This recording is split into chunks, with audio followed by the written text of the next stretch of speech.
ఈ నెల 13వ తేదీన తణుకు మహిళా కళాశాల ప్రాంగణంలో ఉదయం 10 గంటలకు మెగా జాబ్ మేళా నిర్వహించనున్నట్లు ఎమ్మెల్యే అరిమిల్లి రాధాకృష్ణ తెలిపారు.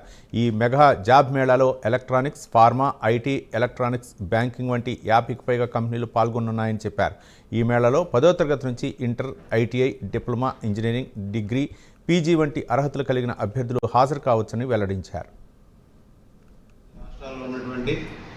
పారిశ్రామికవేత్తలను ఆహ్వానిస్తూ ఇక్కడ మన యువతకి ఉపాధి కల్పించాలనే ధ్యేయంతో ముందుకు వెళ్తున్నటువంటి పరిస్థితి.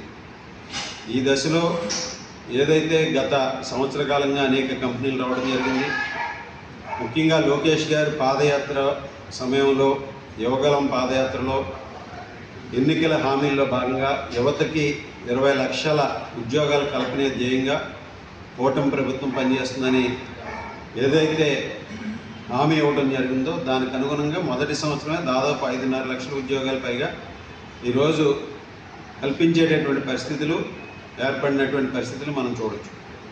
సో ఆ విధంగా ఈ ప్రభుత్వం యువతకి ఉపాధి ఉద్యోగాల కల్పన ధ్యేయంగా పనిచేస్తుంది.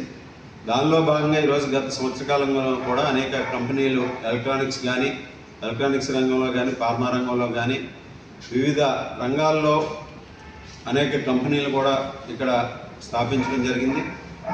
సో ఆ విధంగా ఏదైతే కూటమి ప్రభుత్వం యువతకు ఉపాధి కల్పించాలనే లక్ష్యంతో పనిచేస్తుందో దానికి అనుగుణంగా మన తణుకు నియోజకవర్గంలో ఉన్నటువంటి యువతకి ఉపాధి కల్పించాలనే లక్ష్యంతో మెగా జాబ్ మేళాని ఏర్పాటు చేయడం జరిగింది. 13వ తేదీ ఆదివారం ఉదయం 10 గంటల నుండి తణుకు ఎస్కేఎస్డి ఉమెన్స్ కాలేజ్ ప్రాంగణంలో దీనికి సంబంధించినటువంటి జాబ్ మేళాని నిర్వహించుతున్నామని సందర్భంగా తెలియజేసుకుంటున్నాను.